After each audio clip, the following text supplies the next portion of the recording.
진리의 사람, 다속 유영모는 누구인가? 206번째 시간입니다. 오늘은 다속사상을 연구한 논문들이라는 제목으로 말씀드리겠습니다. 유영모는 이렇게 말하였습니다. 하느님을 믿고 만족하면 일체의 문제가 그치고 만다. 시와 비의 문제는 철인의 경지에 가야 끝이 나고 알고 모르는 것은 하느님에 가야 넘어서게 된다. 절대에 서야 상대는 끊어진다. 상대에 빠져 헤매지 말고 절대에 깨나야 한다. 자기가 무지함을 알아야 한다. 아무리 상대지가 많아도 절대지에 비하면 없는 것이나 마찬가지다. 그러므로 진리인 하느님을 깨치는 것이 가장 급선무인 것이다. 우리가 하느님 아버지를 아는데 불일지지하자는 것이다. 하나 아닌 게 없는 것을 아는데 이르는 것이다. 불일지지할 때 허공과 비슷하지 않은가 그렇게 생각한다. 나는 학문이라는 것이 다시 말하면 학자들의 소리는 죄다 무슨 소리인지 알 수 없다. 내가 말한 것을 그들 학자도 무슨 소리를 하나 할지 모르겠다. 나는 나대로 뜻이 있다. 무시하면 무시당하는 대로 나는 이것을 보고 간다. 그러기 때문에 본 것이라고는 허공밖에 없다. 그래서 홀가분하다. 유영모는 스스로 밝혔듯이 제 나이 사람에서 얼나이 사람으로 솟난 사람입니다. 얼나로 솟난 사람의 언행은 얼나로 솟난 사람이 아니고는 바로 알 수가 없습니다. 학자들은 얼나를 깨달은 사람들이 못되고 제 나이의 사람들입니다. 학자가 얼나를 깨달았다면 이미 학자가 아닙니다. 학문의 세계를 넘어서 신앙의 세계로 들어선 참사람입니다. 그러므로 유영모는 이미 학자들에게서 자기를 알아줄 사람을 기대하지 않는다고 말한 것입니다. 학자들은 무엇이든지 연구를 해야 하므로 유영모의 언행을 연구의 대상으로 삼을 수 있습니다. 그러나 유영모가 얼나로 거듭난 사람이라는 핵심에 접근하지 못하고 수박 겉핥기로 끝나고 맙니다. 유영모는 결코 동양 철학을 연구하고자 한 일도 없으며 기독교를 토착화시키고자 한 일도 없습니다. 오직 하느님의 생명인 성령을 받아 하느님 아들로 하느님 아버지께 예수처럼 효도를 하고자 하였을 뿐입니다. 우리나라 신학계에서 유영모의 생애와 사상에 대하여 관심을 가지게 된 것은 1985년 박용호가 쓴 유영모의 생애와 사상이 출판되고서부터입니다. 논문이 나오기 시작한 것은 1993년부터입니다. 정양모, 심일섭, 최인식, 김선보 등입니다. 그 밖에 방상복 신부를 비롯한 여러 대학에서 석사 학위 논문이 수십 편 나왔습니다. 한신대와 장로교 신학대학에는 자연 발생적인 다속사상 연구 동아리가 있다는 말도 들었습니다. 현재 영국의 에딘버러 대학에서 박명우가, 미국 예일 대학에서 정우석이 다속사상으로 박사학위 논문을 준비 중에 있다는 소식을 들었습니다. 정양모는 다속 유영모의 신앙이라는 논문에서 이렇게 말하였습니다. 놀랍게도 다속 선생은 1912년에 이미 비정통 신앙과 더불어 종교다운주의적 입장을 취했으니 오늘날의 종교다운주의자들보다 실로 70여 년을 앞선 셈이다.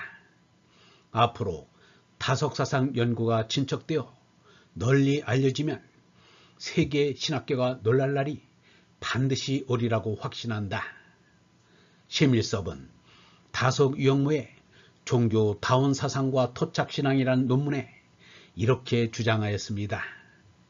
이처럼 다속은 그의 높은 동양 철학적 토착화 신앙으로서 종교 다원주의자들의 논의에서 항상 걸림돌이 되어온 불교와의 관계도 해결하고 있다.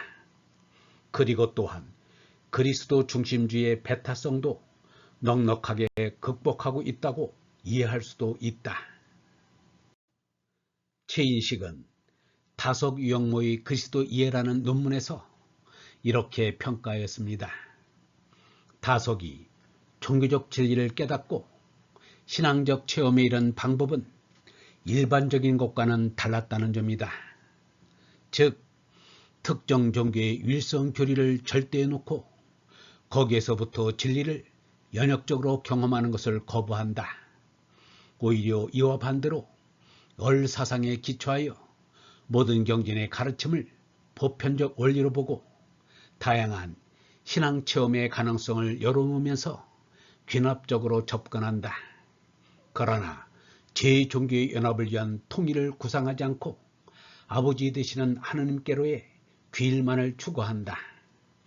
유영모는 신앙적인 실천력을 예수에게 경험함으로써 예수 그리스도에 대한 일성 신앙 고백을 견지하면서도 이웃 종교의 보편적 진리에 대해서 끝까지 다원적 태도를 유지하는 다속 고유의 경험적 신학을 유산으로 남겨주고 있다. 김선보는 다속유영무의 종교관이라는 논문에서 이렇게 칭송하였습니다. 우리에게서 다속의 종교와 철학의 세계는 손색 없는 깊이와 넓이를 지니고 있다고 본다. 지금은 말만 무성할 뿐 말씀이 사라진 시대이다. 참 말씀이 그립고 참 사람이 그립고 참 진리가 그리운 시대이다.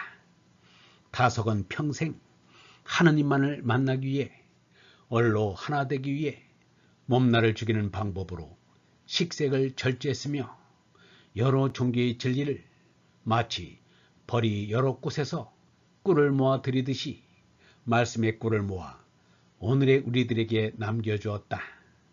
다석의 생각을 한 줄로 요약하면 제나를 이겨 얼나를 깨달아 제소리를 하고 해탈을 누리는 것이다.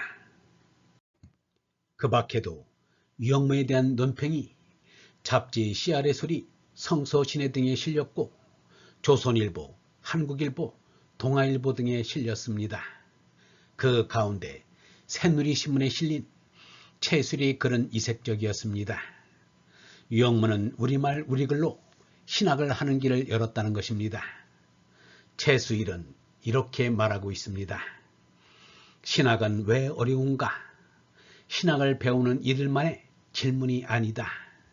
오랫동안 신학을 배우고 또 지금은 신학을 가르치기도 하는 나에게도 신학은 여전히 어려운 학문이다. 신학은 왜 그렇게 어려운가? 나는 그 이유가 무엇보다 신학을 가르치는 사람들이 알아듣기 어려운 말로 가르치기 때문이라고 생각한다. 그러면 신학자들의 말은 왜 알아듣기 어려운가? 그것은 가르치는 이들이 스스로 깨닫지 못한 것을 스스로도 알아듣지 못하는 말로 가르치기 때문이 아닐까? 독일의 가톨릭 신학자 오이겐 드레보만은 그래서 오늘의 신학을 낯선 경험에 대한 경험 없는 진술이라 비난했는데 그의 비난은 정당하다. 그런데 박용호가 쓴 다속유영모의 생각과 믿음은 요즘 나에게 신선한 충격과 함께 한국 신학의 새로운 가능성을 열어주고 있다. 신학대학 교수 가운데 다속유영모에 대한 논문을 2편이나 쓴 이가 바로 심일섭입니다. 심일섭의 첫 번째 논문은 다속유영모의 종교다운 사상과 토착신앙이고 두 번째 논문은 다속유영모의 동양적 기독교 신앙 연구입니다. 그 가운데 심일섭은 이렇게 말하고 있습니다. 유영모는 남몰래 마음속에 하느님의 씨를 기르며 일생을 보냈다.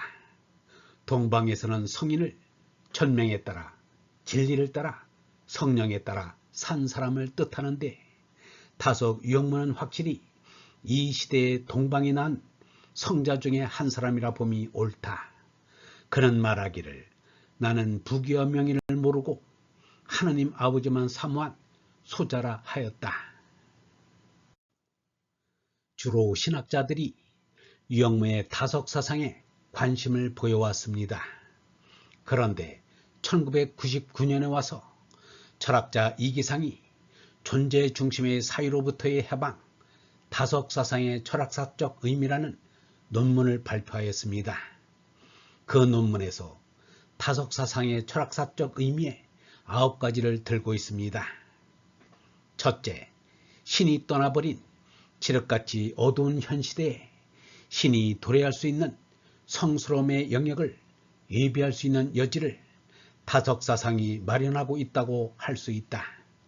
성스러움과 어떻게 교통할 것인지를 스스로 실천하여 새로운 영성의 길을 제시하고 있다. 둘째, 그로 인해 인간이 자신의 생활세계에서 내몰았던 신적인 것을 되찾아올 수 있는 가능성을 발견할 수 있으며 철두철미 세속화된 삶에 신적 차원이 들어설 수 있는 활동 공간을 열어놓았다. 신에 대한 인간의 실존적 관계 맺음을 새롭게 정립함으로써 새로운 종교성의 가능성을 보여준다. 셋째, 최고의 적도, 흔들 수 없는 집안으로 통용되어 오던 이성의 독재와 행포에 제동이 걸리게 되었다. 이성이 지닐 수밖에 없는 시간적, 공간적 제한이 부각되며 인간 중심적 시각이 갖는 한계를 적나라하게 드러낸다. 인간이 사이 존재임을 강조하여 하늘과 땅, 그리고 신성과 맺는 관계의 사이를 통해 인간에 대한 새로운 시각을 열어준다. 넷째, 이성에 의한 진리 발견, 언어에 의한 진리 표명에만 관심을 두어왔던 서양의 정신사가 일면적임을 지적하고 다른 문화권에서 일어나고 있는 존재사건, 진리사건에도 주목하도록 촉구하였다. 한국적인 사상적 대안의 가능성을 보여주었다. 다섯째, 이성의 비단에 들어오는 것만을 존재 내지 존재자라고 규정하며 그 밖의 모든 것을 무게의 심연으로 던져버린 존재 중심의 사유를 비판하며 존재의 유래로서의 무공허에 더 큰 비중을 두어 철학사의 획기적인 사유전환의 계기를 마련해 주었다. 여섯째, 물질과 쾌락에서 자기 동일성을 찾는 현대인의 잘못된 인생관을 철저히 비판하며 새로운 자아론에 입각하여 참나를 찾아가는 길을 마련하였다. 몸내에 사로잡히지 말고 맘내에 마음을 빼앗기지 말고 얼라로 솟나 하늘과 땅 사이에서의 제 것을 다해야 하는 인간의 사명이 강조되고 있다. 오로지 육체만이 자신의 전부인 줄 알고 육체에 탐닉해 살고 있는 현대인에게 새로운 자기 정체성을 일깨워준다. 일곱 번째, 환경 문제, 생태 문제로 골머리를 썩이고 있는 현대인들에게 새로운 우주론을 제시해 줌으로써 우주와 더불어 하나가 되어 살아나갈 수 있는 방법을 보여준다.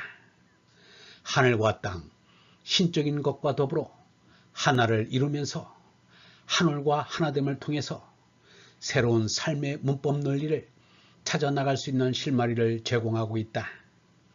여덟 번째, 지금 여기 이 땅에서 철학할 수 있는 가능성이 무엇인지를 밝혀주었으며 우리말로 철학할 수 있는 가능성을 제시해 주었다.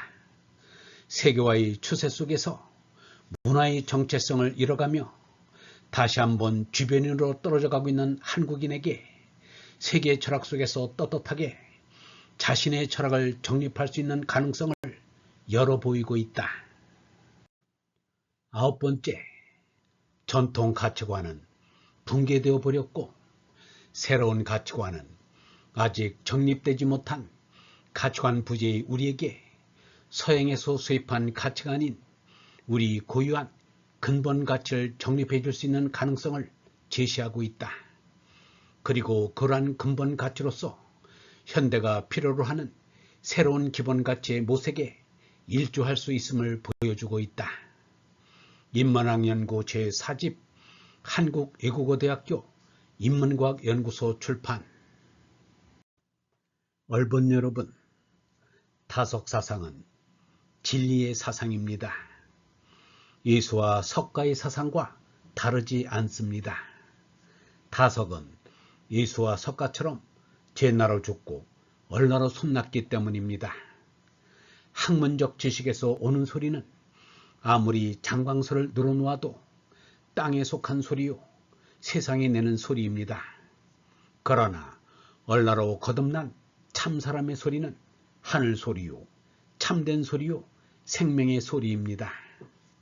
많은 사상가와 철학자와 신학자들이 다석 사상을 새 시대의 신앙으로의 지평을 여는 큰 이침으로 깨닫고 있습니다.